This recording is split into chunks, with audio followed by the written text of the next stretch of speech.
I'm calling this meeting to order at 6:02 p.m. We are holding this meeting via WebEx conferencing system.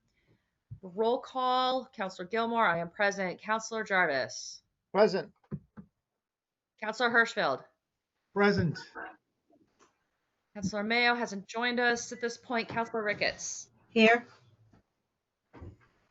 Okay, and then I know that Jordana Harper told me that she was not going to be available.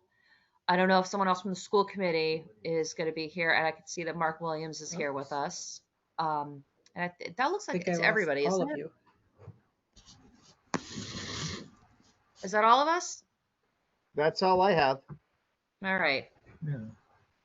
So first I have to bounce back to the agenda. Okay. Oh, I didn't read my chair statement. I'm sorry. This meeting is being recorded by the Community Relations and Education Committee. If any other persons present are doing the same, you must notify the chairperson at this time. And it looks like I'm the only one. So we did roll call. I'm sorry we went out of order there. Approval of minutes. Do I have a motion to approve the minutes from August 17th? So So moved, moved. Jarvis. All right. Second? Second, Hirschfeld. Okay, so moved by Jarvis, seconded by Hirschfeld. Do we have any discussion on this? No. No. Nope. Okay. It doesn't look like we're gonna have public comment tonight unless people join us later. School department is not here. So I think at this point we're going to Mark, if you'd like to, I assume I know why you're here, but if you'd like to present to us, that'd be great. Sure. Well, I guess just I see on the agenda the use of force policy, and that was something you asked for. So you should all have that. If you have any questions on it, as you can see, it's quite long. Quite comprehensive. We do have it's a model policy largely that you'll see in a lot of other Massachusetts police departments. Almost exact same language in most parts of it. We do have a updated version that is out to the unions right now. That did add some language specific to de-escalation, because obviously we're aware of the national conversation around that. Though it's something we routinely practice and I think looks funny, honestly, in policy form and looks odd. Just because it's normal. It's like writing a policy for normal decency. But I understand the discussion, and so we do have an updated draft with that out there. Just it hasn't come back from the unions yet, hasn't gone to the mayor, so we're not ready to publicly release it yet. Yeah, I it'll be happening soon.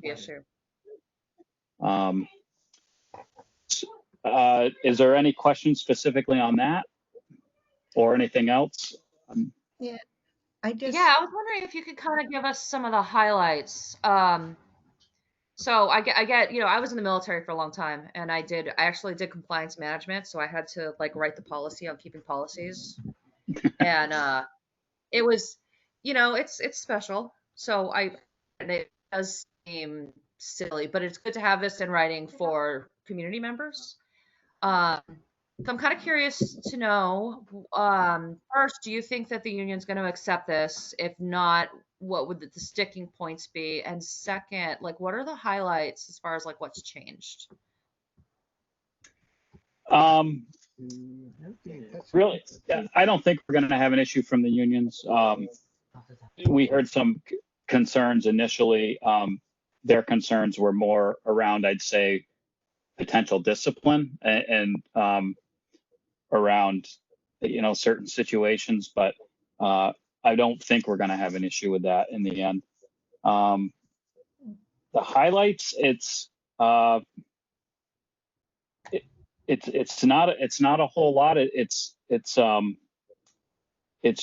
a small segment on de-escalation, which basically talks about the expectation to officers engage in de-escalation when it's possible and appropriate, and to make uses of force a last resort measure, which that's really already kind of spelled out in it anyway, but just kind of reemphasizes that stuff.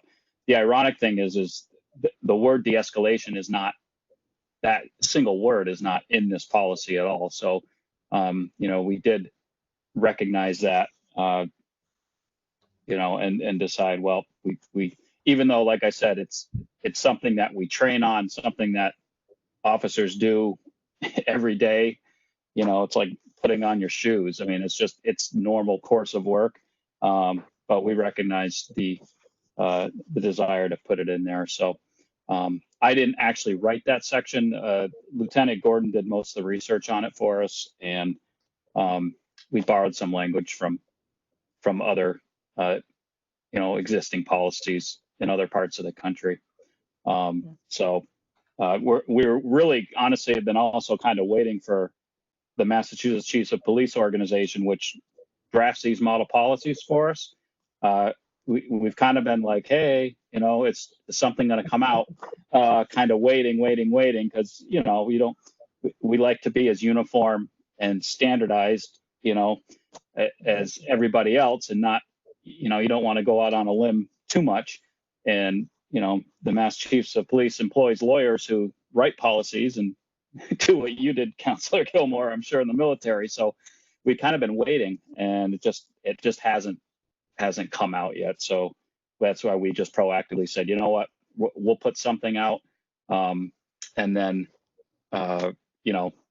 assuming that something will be coming down from a model policy for Massachusetts departments to follow, we'll take a look at it and make adjustments if we feel like we need to. Yeah, because you probably don't want to run into a situation where someone's coming in from Deerfield and all of a sudden in Greenfield it's illegal to do this, that, right?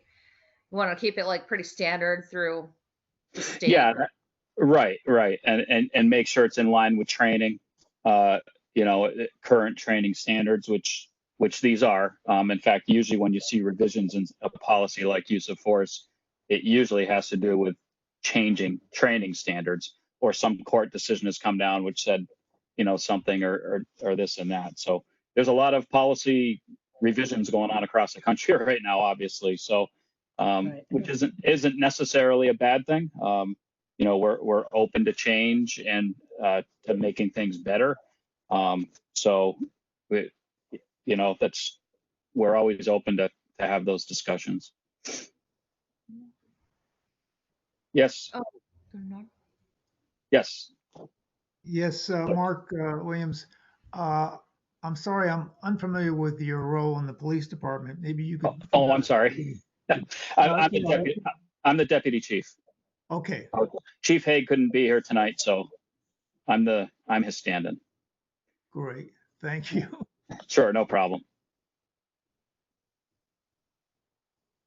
I do have one question. Sure. I saw in terms of, I think it was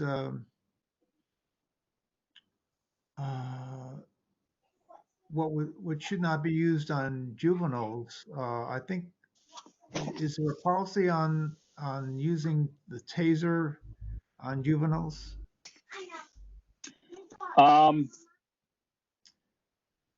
The taser has its own definitions of use. I know it's certainly strongly discouraged. Absolutely prohibited. I should know this answer, but I'm not sure off the top of my head if it's a definite prohibition under a certain age. But I know in training it's definitely something that's not encouraged to be used on children.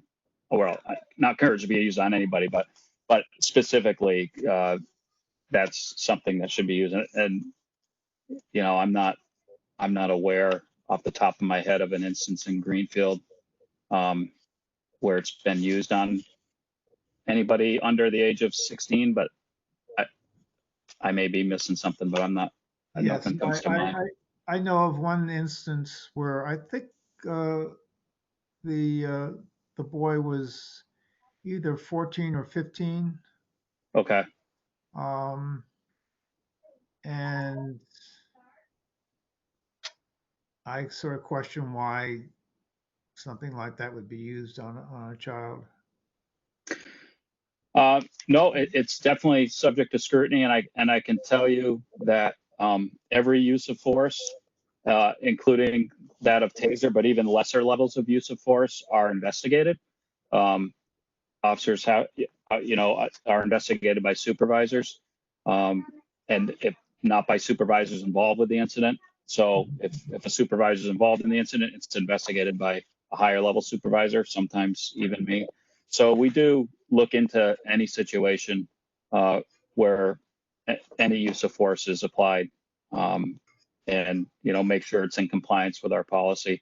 And then every year we review they're constantly reviewed as you go along, and then every year it's the job of the patrol commanding lieutenant to release a report to us, and that's in our accreditation standards, outlining the type, the types of use of force that happened over the course of the year, and results of investigations and things like that. But those investigations are all done. They're reviewed by me, and then sent to the chief. Are they public? Are they? They are. I'd have to see exactly how the wording is in the policy, but yes, I believe they are. I don't want to say something that might be wrong.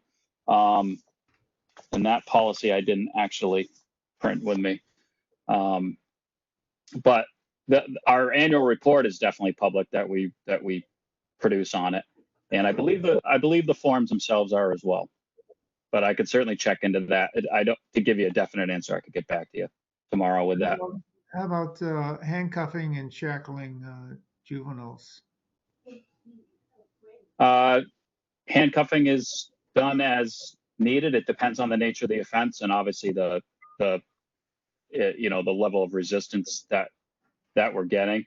But in general, we don't make very many juvenile arrests anymore, but we do have the authority to handcuff juveniles when we're taking them into custody for suspected criminal offense. Does that include shackling?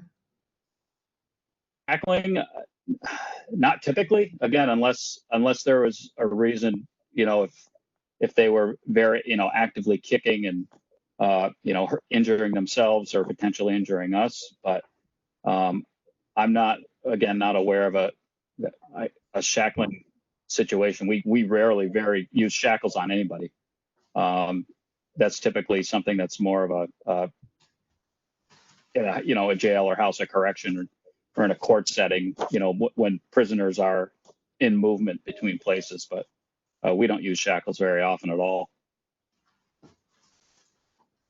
So what does it look like when you get these reports? Is it, the person who's being arrested or a witness brings it to you, or do other police officers bring it to you? What's kind of typical, and kind of, if you can kind of walk me through the process, just so I Yeah. have Sure. yeah, I don't want to do this like the movies. Yeah, no, it's not like the movies. So the officers will document their use of force in their report. Okay. And then we have a use of force reporting form, which is separate and independent of the actual police report. And then they complete that report as well. And a supervisor, in reviewing the report, will know, hey, this incident needs a use of force report. The use of force report is done. The investigation is done from there. The supervisor will talk to any witnesses who were present that they can identify. We try to do as much immediately, as much as we can. I mean, the good thing is we're a small enough department where, usually if some sort of incident's going on where force is being used, there's usually a supervisor is going to be imminently aware of it. And oftentimes the investigation can start right away.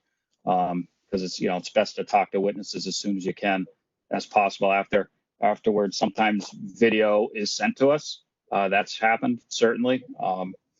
So that can, aid the investigation as well. So then the supervisor does their investigation, and then it kind of just flows up through the chain of command. If a sergeant does the investigation, if it involved a patrol officer level use of force, which is usually the case, then sergeant investigates, the lieutenant reviews it, patrol commander, lieutenant, I review it, and then it goes to the chief and he reviews it. So it's seen at multiple levels. So these are all self-reported then? Yeah, typically self-reported. But I mean, officers are rarely alone when this happens, so there's usually other officers involved. Oftentimes a supervisor, if not present, is, there shortly thereafter. Because like I say, usually if a call is getting to that point where force is going to happen, oftentimes there's almost always going to be at least one other officer there, if not more, and oftentimes a supervisor. So. Okay, so what counts as use of force? Like if someone is put in handcuffs, but they don't struggle, does that count as using force? No, routine handcuffing does not elevate to a considered use of force. It's more of like a resistance, when you get active resistance from somebody, and you have to do something more than just what we would consider routine handcuffing or routine escorting, positions, things like that. So that would kind of flag it if you get a report saying that somebody resisted arrest, that kind of flags it as they probably need to do this use of force form, right? I'm just trying to make sure I understand. Yeah. I would say in most situations, yeah, when resisting arrest is charged, it really depends on the amount of force that was needed to get that person secure. I mean, a resisting arrest can sometimes be just somebody trying to pull away, and you pulling back and able to secure them. But that charge is usually charged in situations where it's something more significant than that. So, and I would say in most cases, the use of force form would be accompanying that. Okay, so if someone runs away and you actually have to kind of like, put your arms around them to stop them, or like, I'm just trying to figure out like what meets the criteria, the lowest level. I would say, yeah, that would probably be about considered a low level right there. Certainly if you have to take somebody to the ground, if you're getting to that point, that would be a pretty active level of resistance there. So that would probably be a fair assessment of about as low a level, I think, as you could have. And about how many of these do you get in a typical week? Less than one. Okay, how about a month? A month, probably maybe two or three. Okay. And each officer involved, it's not just a one officer report. Any officer who's actively involved in the situation is also to fill one out. So, sometimes one incident may generate two or three reports, depending on how many officers were actively engaged with a subject.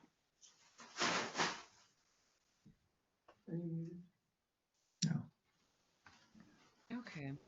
Sorry, I didn't anticipate many questions on that. I should have. That's my bad. So I could have had some numbers and everything, but it's okay. I would say they're certainly not an everyday occurrence or even an every week occurrence, but they're not rare either. They're not so rare that we don't know what we're doing. Oh geez, how do I do this again? I mean, it's but I'd say it depends on obviously the actions of the suspect or the subject that you're dealing with, or can dictate that, as can the actions of the officer. So fortunately, I think for a department our size, with the amount of calls that we go on, I would venture to guess that our comparison ratio wise, our numbers are pretty low. in Okay. comparison to a lot of other places. That's just my gut feeling. But I really think our officers go above and beyond to de-escalate situations and take the time, as much time as they safely can, to try to avoid having things get to that point. And I should note that I'll get to your question shortly, Counselor. I should note that not every documented use of force incident results in a criminal charge either. There's plenty of times where officers are using some level of force to subdue somebody, mental illness, somebody with mental illness, a Section 12 or involuntary committal type situation. In fact, I would say probably a quarter of our use of force reports, at least, don't result in any criminal charges, because it's typically those are situations involving somebody in crisis, and we're not criminally charging, even though we actually could by the letter of the law. We make decisions not to, based on kind of the totality of the circumstances that's going on with somebody. Okay. Councilor Hirschfeld, you had a question? Yes, I assume it's very rare for an officer in Greenfield to draw his or her gun on the job. Yes. Even rarer to fire one. Yes. Is that? Yes. I mean, I've been with the department for 21 years, and I'm not aware of, in my career, of a gunshot being fired at a human being. And I think I can count on one hand the amount of times I've had my firearm pointed at a person. If not one hand, barely more than one hand in my career. Had it out, maybe, searching a building, that, you find an open door, middle of the night, you're doing a building search, something like that, preemptively out. Yeah, that, or on a felony motor vehicle stop, you have it out, ready to go. That's not that unusual, but in terms of actually looking down the sights, firearm aimed at a person, I literally think I can count on one hand the amount of times I've done it in my career. And I can't think of a single time in my career where a shot's been fired.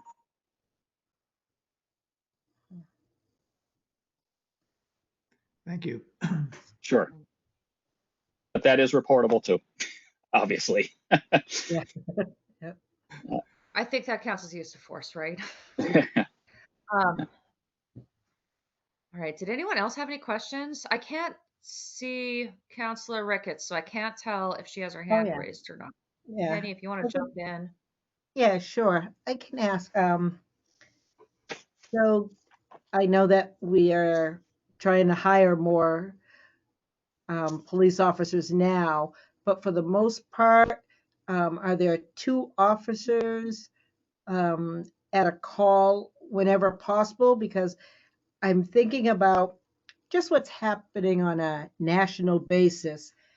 And I just feel that if there's 2 officers, they kind of are there for each other. And I think we have more common sense here in Greenfield, so that would help. So maybe we have some really young officers and some seasoned, but I think if they're working together and stuff, that also must help the de-escalation. Yes. Almost most calls you'll have 2 officers on. I mean, there's certainly plenty of calls officers can handle alone and do handle alone, but more often than not, the types of calls that may devolve to the level where force has to be used, you typically, it's the type of call that 2 officers are going to be sent on initially anyway. It's not that common that an officer just has a one-on-one, interaction with somebody that then, snowballs out to where, use of force has to happen. It can happen. It's, not totally unusual, but yeah, in most situations, we have 2 officers on a lot of calls, which we're sensitive, I should say, we're sensitive to, because sometimes we understand to the community that can look like, uh, that can look like too many in some situations, but it's just it's hard to get people to understand that just because the moment you're driving by and you see 2 or 3 or maybe even 4 officers talk, around one person or dealing one thing, that snapshot of the 3 seconds that you saw is not necessarily indicative of how the call came in. What was reported to be going on before they got there, or what was going on before you drove by, things like that. So, but I understand we're all guilty of it, where you drive by something and then take a look and you make an immediate snap judgment of, wow, this must be, that's way too many people. But we're also aware that there's some situations, and dealing with some people where having more officers can escalate a situation. Just the presence of more can actually work against you. So, yeah, like you said, Councilor Rick, there's some judgment there. There's you're relying on officers to kind of be aware of that, and certainly as supervisors, when I was a sergeant, I would at times go on calls, and if I felt like there was too many officers there than what was needed, I would actually tell people leave. You can go, just because you have to be aware of that. Right. So, Oh yes, go ahead. yeah, excuse me. So you don't have body cams, but you have cameras in your cruiser, right? Correct. So yep, we have cameras in the cruiser. So those are activated automatically anytime an officer activates the cruiser lights, the emergency lights, or they can self-activate the camera if they're dealing with something on the side of the road, even if it's not in the camera view, but they just decide, hey, I don't have a good feeling about this. I think I want this to get recorded. And we've had officers do that where something came in pretty innocently. It wasn't an emergency call. They didn't respond in an emergency fashion. And sometimes when you get to a call, things change, and situations change. And we've had officers just choose to be like, you know what, I'm going to activate because I feel like I want an added level of protection here. So that system's worked pretty well for us so far.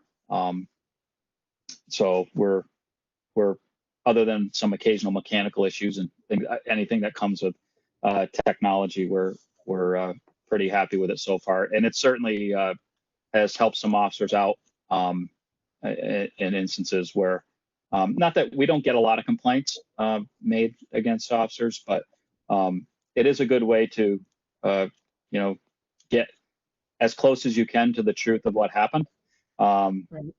So to get an idea.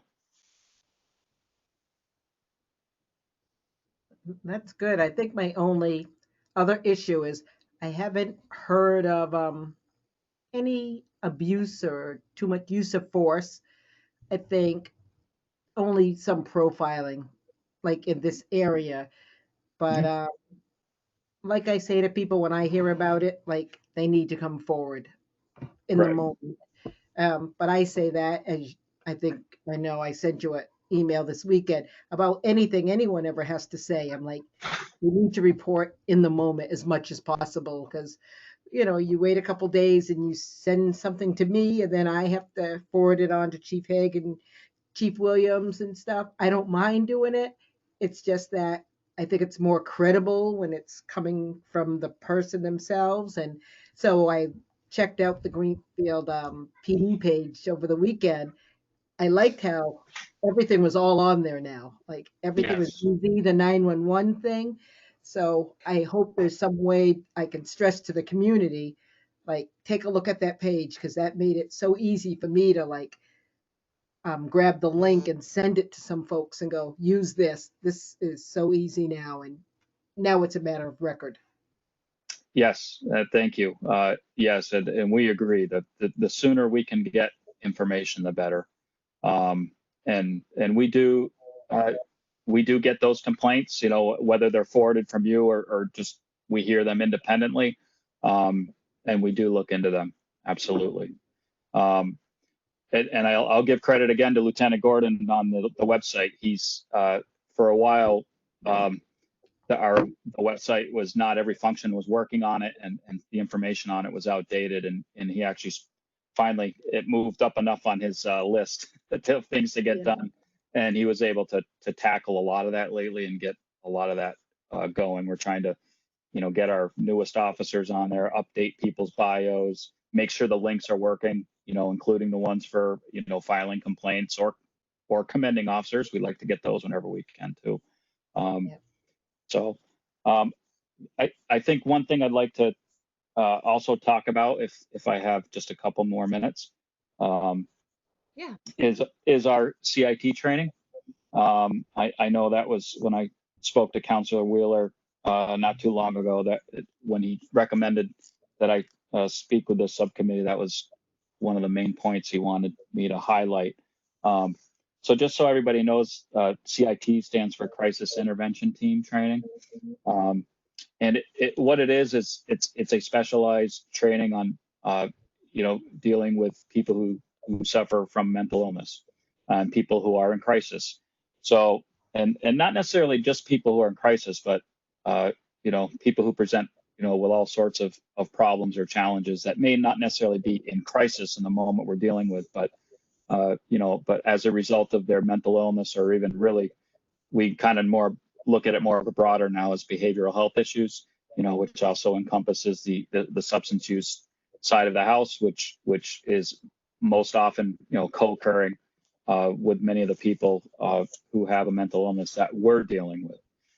There's a lot more people in society, including, everywhere, that people who live with mental illness who don't have encounters with the police because they can live with their illness and manage it.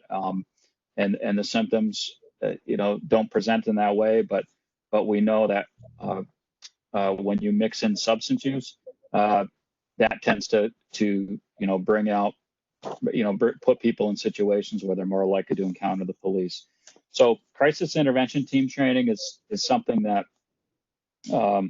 we started doing as a department really shortly after I became deputy chief.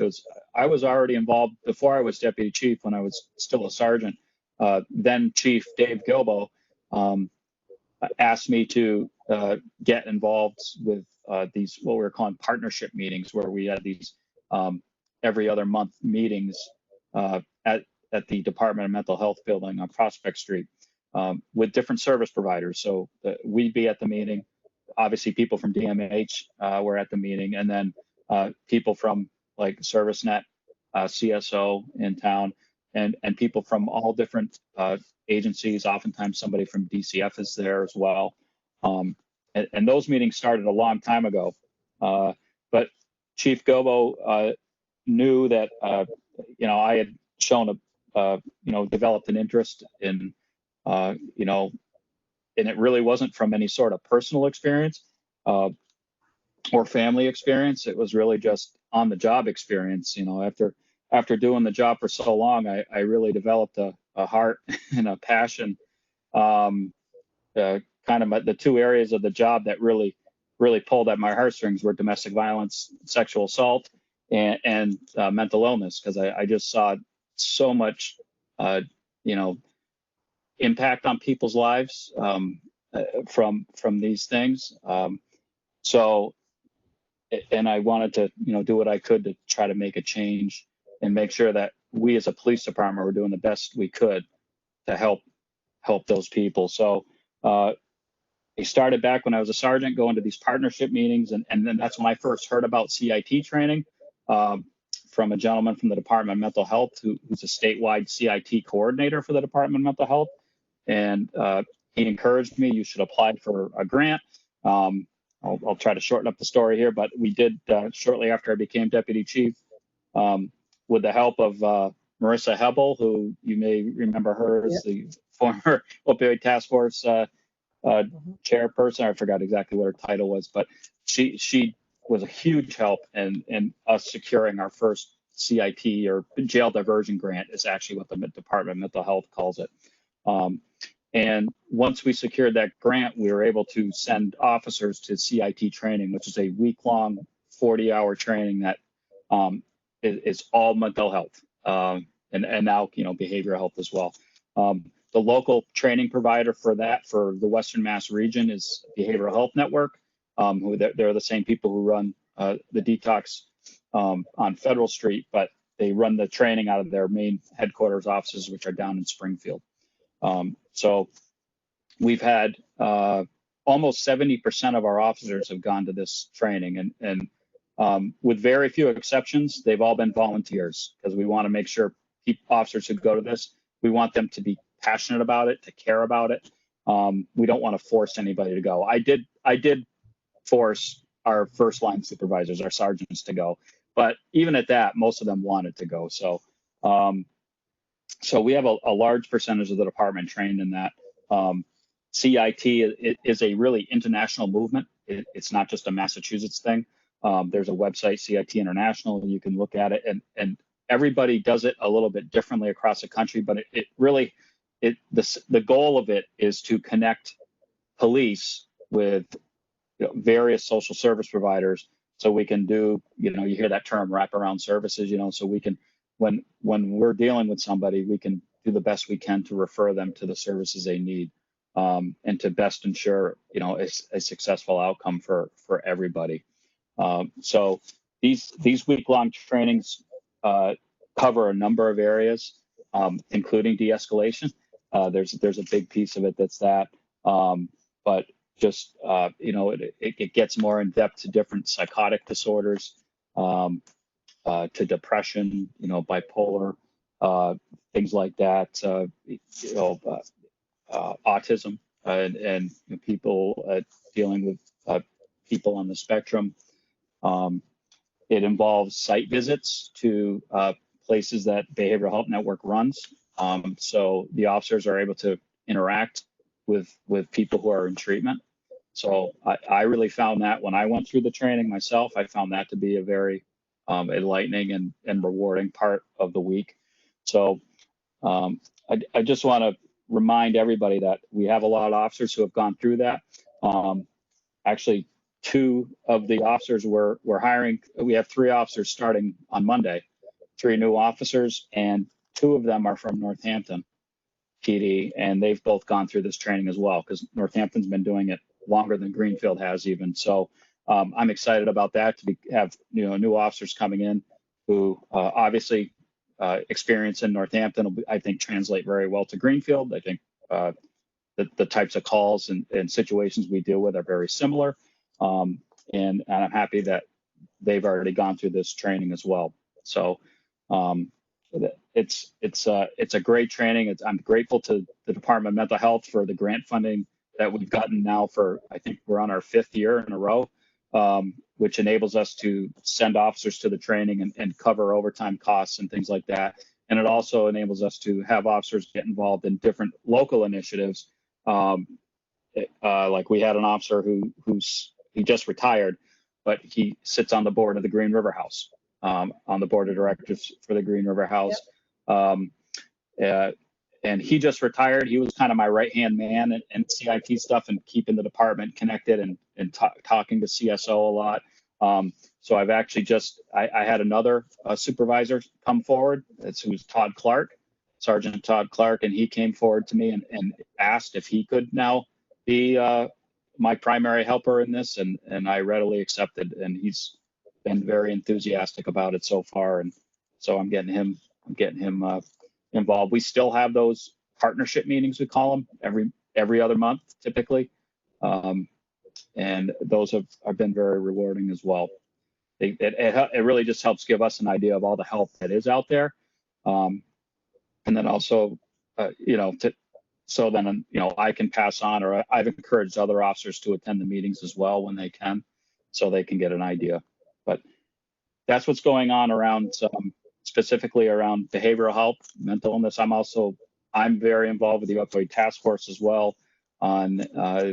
We're working on something called the Connect team, which is about to go live, which will be kind of like, you've heard of DART teams, drug abuse response teams, where they're like rapid response teams for people who have overdosed, not just on like we're responding and on the medical side, but in terms of getting connected to them shortly after an overdose to provide, services, referrals, talk to family members, things like that.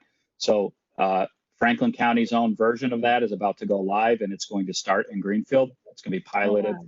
I volunteered Greenfield to be, naturally we're the busiest in the county anyway, but I was right in line when I was asked. I said, absolutely, I will volunteer Greenfield and our department to be involved in it, because I think that's a great thing. And hopefully once we get it running and figure out how to best get it working, it should quickly spread to throughout Franklin County. So I'm looking forward to that. Oh, that's great. I sit on the board of No Quit. So Oh, great. yeah, so I know that, it's needed like for courts or maybe for visits and stuff. So I do know that that's a great partnership as well. So Yes. So thank you. Is there any other questions for me? Sorry, you get me going on mental illness. I could talk for hours. Use of force, not so much, but mental illness, I'm really passionate about. So, well, I think it's important because of the area we live in with the mental illness and the opiate problem. I think that's maybe when we see police officers a lot and people might think, what's going on sometimes. But those are two of the major reasons you may be 2 or 3 people at something. So right. So I just wanted to, if there are more questions about CIT, I want to get those out before we jump around.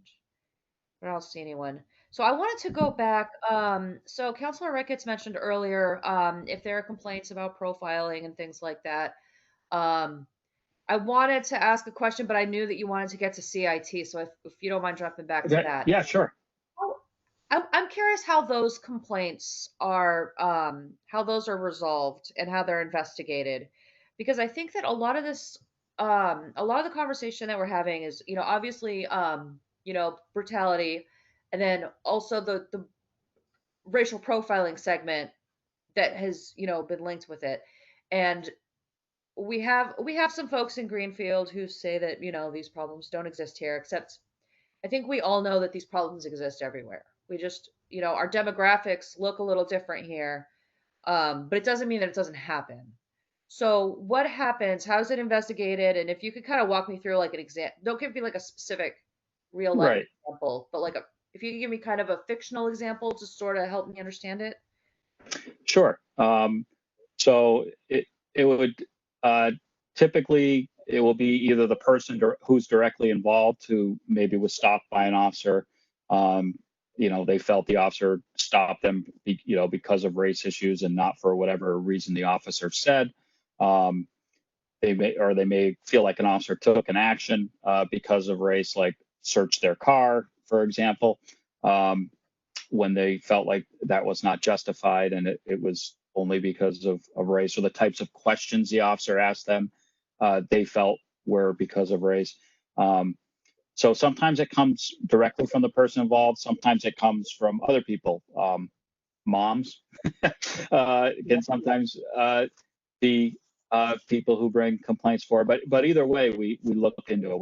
We don't just, oh, sorry, mom, we don't, your boy's 19, he's an adult. He can, if he has an issue, he can make a complaint.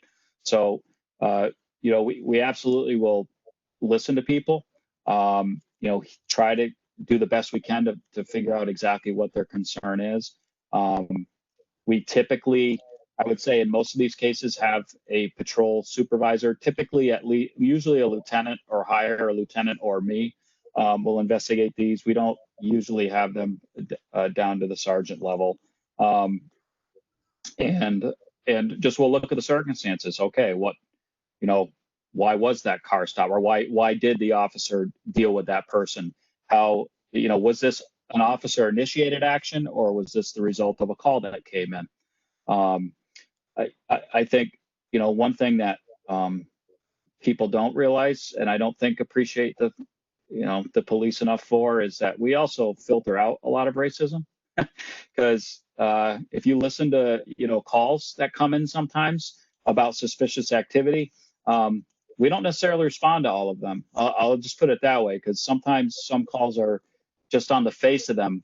Our officers will realize, no, that's not something that we need to be responding to. So, but back to your specific question on the profiling issue. So, at that point, it's assigned to a supervisor to look at, and they're looking at, like I said, the total circumstances around the call.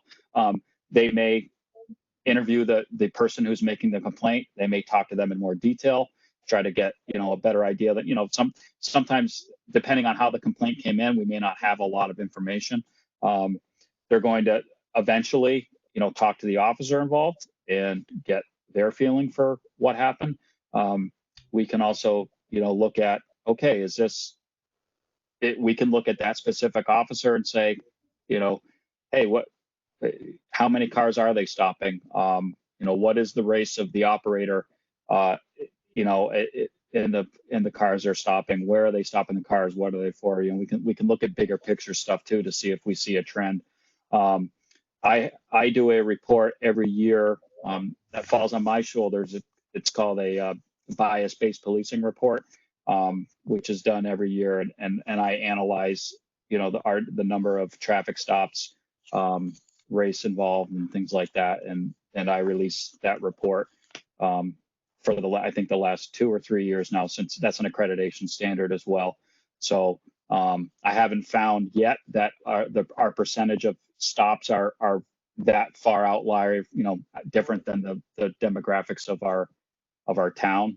So, but that's not to say you don't necessarily have that's a year-wide look. That's not to say you don't necessarily have specific instances where you have concerns. So supervisor will look into it, and if I'll review any of those reports. If I'm not doing it myself, if the lieutenant's doing it, I have it go to me, and I always keep the chief in the loop as well. So is this report, at what kind of level is it broken down to? Is it just the whole Greenfield Police Department, or is it like specific officers? It's the whole department. Okay, and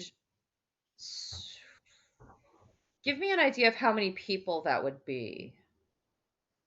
When we're fully staffed, we have 34 full-time. I'm actually out at patrol division, which is doing the majority of your car stops. It would be you're looking at about 18 to 22 people. So if you have 1 or 2 people that were really causing a problem, it seems to me like spreading that across 35 people. I don't know, but you get reports about specific individuals, so you have that information. Yes, yeah, we do, and that's certainly, I can tell you they're looked into thoroughly. That's not something we take lightly. So we're aware of the concerns about that, and we don't want to have that reputation either for the individual officer or for a department, to have that kind of reputation at all. So what happens if somebody, if you deem that they, did something that was out of line? Do they have like additional training they go to? Do they get? It could be anything from a verbal warning to additional training to some further level of discipline if we felt it warranted a written letter of reprimand or suspension. Haven't seen anything rise in that area to that level in my time as deputy chief, but that's not to say it couldn't. Councilor Hirschfeld? Unmute myself. Yeah. How about if a police officer pulls someone over and asks them a bunch of questions and then decides something going on here and lets them go? Is that recorded or not? Yes, it should be. It should be. It doesn't necessarily have to be. Well, I mean, if it's a traffic stop, I mean, if they're like, say, stopping a vehicle that's traveling down the road, that should be recorded. If they're just, pulling, if they see somebody walking down the street and pull up and talk to them, will that, and I guess I should verify what you mean by recorded. By recorded, I mean like something in the police log. Not, is your question about video recording specifically, or No, I about? mean, just in terms of your statistics about various officers, Right. they were to I pull got, someone over while driving and ask them for their registration and where they're going and so on. And does that mean they have to, does that go in the statistics? Or is that something they could just forget about? well, if they're doing what they're supposed to be doing and calling into dispatch that they're stopping a car, then yes, it would be recorded. I can never say 100% that nobody's ever, done something that dispatch or nobody else was aware of that didn't get recorded in the log. We don't have constant recording cameras on people, so but normal course of business would be yes, if they're stopping a vehicle, that should be absolutely recorded in the police log. Seeing somebody walking down the street and pulling over and having a conversation, I can't say that is necessarily always documented, and even necessarily that it should be. I would think it would depend on the nature of what the conversation is, but in general, I think most officers are pretty good about documenting all of these actions. Thank you. Sure.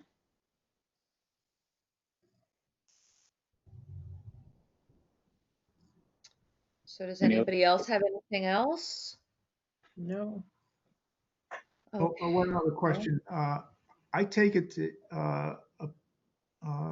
police officers don't necessarily have to live in Greenfield? There's no requirement. Correct. I don't. Is there a distance or time that I know with some professions, they have to live within 20 or 30 minutes. Yep. Is that a rule? So right now, we currently fall under a 10-mile rule. So you have to be within 10 miles of the border of Greenfield, from your home to the border. That is actually an area that is up for discussion right now because we have found that to be very restrictive in our ability to recruit.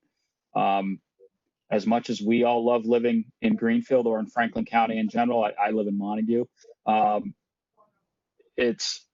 We found it's hard to get people to move here.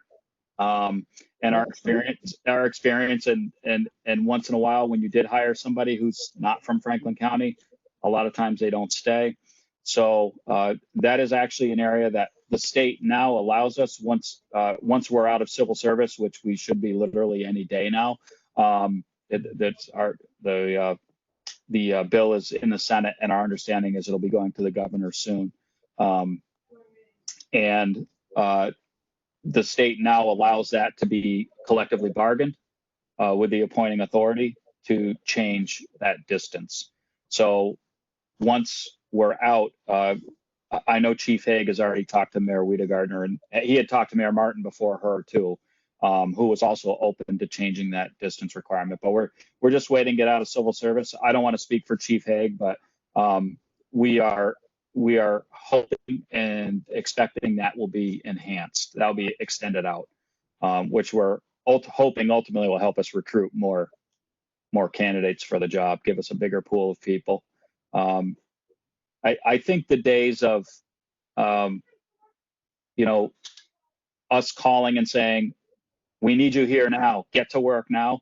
It's not to say that doesn't happen, that Counselor Jarvis worked for the fire department for many years. There's just some nights when the big storm rolls through and the poop hits the fan and you can't have enough people working and you are calling in the next shift early or something like that, or God forbid, we have something worse going on that I won't even talk about that. But in general, that's not a common occurrence where it's like, I need you here now, get in here, and you better be and it's imperative that you be here within 10 minutes.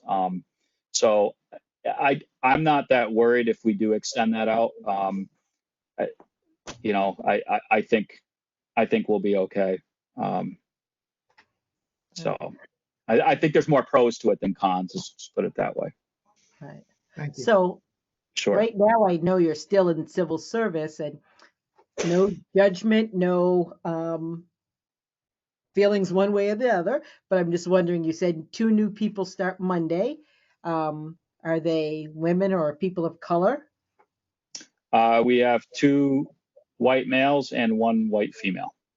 Okay, thank you. Sure. I know we had a lot of retirements recently, so I'm really glad Yes. to see them replaced, because I know so many people wish you weren't doing it because they think the money should go elsewhere. But I live in this community, and I actually sleep well at night because I know the police force is here. So I do want those Thank you. people replaced. So thank you. Oh, we're grateful that the mayor let us replace them, and we do. We're sensitive to the needs of other departments as well. We know there's some fiscal challenges coming up for everybody, and we know some are facing them sooner right now, and we know there's more coming. But we also will, we're entering a season, and I said this at the public safety meeting too, where we're really going to have some steady retirements really over the next 10 years. I don't think we're going to probably go a year without losing at least one person, and I think we'll have years where 2 or 3 people will be retiring, which, for a place our size is a lot. So this is really just kind of the beginning. And if the city still decides that I'm worth having here, I'll probably be on the tail end of that retirement wave, somewhere down the road. But but there's definitely a lot of changes coming. Yep, there is. And my very last question, and it's only because my daughter, who you know too, Yeah. recently had a conversation with another Greenfield police officer, and she told me about the conversation, and it was so good that I'm not going to say who it was or anything. I'll do that offline sometime. But Okay. I think it was important to hear that when they see the national news, they too feel the same feeling many of us feel when certain actions happen, and everybody starts to think it's all police departments, and it's far from it. And this officer even said, years ago, I knew, like, when someone's like plate was suspended, I might be like around that area knowing they might pull out of their driveway or something. And now you just realize, you know what? They're going to work. They're trying to make money so that they could, get their, car. And everything they had to say and that they shared with my daughter felt so good. And it was so good to hear police officer to say some of the things that we think too, that if you see the news and you see like a knee on the neck or whatever, that you're as appalled as we are. Absolutely. Yep. Thank you. That's good to hear. All right. Did anybody else have anything? Okay. Well, thank you for joining us. If you want to hang out while we wrap up our meeting, you're more than welcome. But okay, it's either that or I don't. yeah. If you have any other questions or anything, you guys know how to find me. And Yes. I will research the use of force reporting stuff a little bit more. And I'm sorry I wasn't better prepared on that specific issue, but I'll try to get you some more information on that tomorrow. No, that's fine, because I think that for us to get it in bite-sized chunks makes it easier for us to understand anyways. At least for me. Yeah, Something I can worry about in the last few months. Okay. Well, thank you, everybody. It was great talking to you all, and great Thank you. questions, and thank you. Yep. Good night, Mark. Good night. All right, thank you. All right, folks. So we still don't have the school department or any other department heads, so Yeah, school's a little busy, I'm guessing. just a little bit, yeah. So, we don't have any motions. If anyone wants to bring up any other business. No. So the whole census thing, is that basically over? I mean, the last thing I saw on the news, they were talking about they weren't going to trust the numbers because they thought it should be so much higher, but I don't know how they were expecting Right. things to happen because, people didn't want to let people into their homes, which was understandable through COVID. So, Yeah.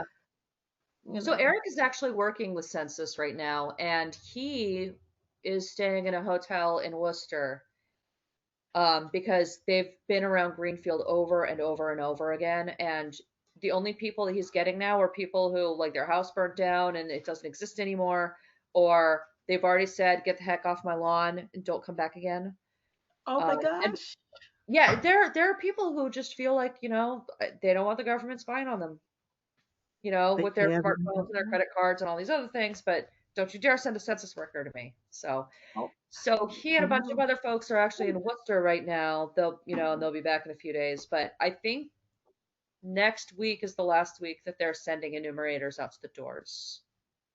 Oh wow, yeah. Ginny, Council DeSorgia was doing some folks at the energy park that are homeless, maybe not always homeless, might be couch surfing or may just not have gotten online because now with the library closed, so many people always used to be at the library and that's their only Yeah. like online way to do stuff and you know. Ed, did you have a question? yeah, I just want to know, do we know like our census numbers are comparable to the last census, or are we doing better? I guess I don't La- know. yeah, last I heard, we were at like 70% of what we were at 10 years ago. But that was not the last meeting. I mean, this was a while ago. Oh So yeah, I remember that. yeah, I'm hoping that we're on track. And before, we went into pandemic mode, we were talking about getting a census update every month. And I think right now there's just so much else going on. They just don't, you know, this isn't the priority. So I'm hopeful that I people are know. answering census, but I know. They should have just put the link on the unemployment page where everybody was going for the last I 6 months. yeah, that would have been smart. Yeah, I know we were ahead of the state average. I know the last time I had read something on it that we were well ahead of the state average for Franklin County and for Greenfield. So That's that good. was clear. Yeah, that is good because I feel like so what? All right, go play ninjas somewhere else. I'm painting, so I've got all my painting stuff out, and he's got one of those those big extenders for the paint rollers. He's trying to like flip it around like some sort of, I don't know, anime action hero. Oh, tell Uh, them to come to my house. I have this really high place over my stairs that I can't paint because I need a really long roller. After the pandemic, I will come and paint it for you. I've painted my cupboard so many times. But anyways, back to business. Um, what were we talking about before I got off topic? Nope, the census good, so that's good. Census is And good. Oh, right. I was saying, I feel like there are so many cases where, Greenfield and Western Mass kind of gets left out of the discussion because, Boston feels like, Massachusetts ends, yeah, right kind 495. of in the middle of the state, and we're just out in the, hinterlands out here. So if our numbers are looking good, then hopefully that helps us, maintain the same number of state reps and, you know, I don't want to all get pushed into CD1, with Richie Neal. Like we've got Jim McGovern who represents us, and he does such a good job of getting here. So I didn't want to see our numbers shrink and lose a Me representative like neither. that. So Yep, me neither. Yep, it's important. but yeah, if there's nothing else, I'll entertain a motion to adjourn. So moved, Rickett. Yourselves? All right, so moved by Ricketts, Yourselves? second by Hertfield, and it is 7:07. All right, Oh, folks, our next meeting is October 19th.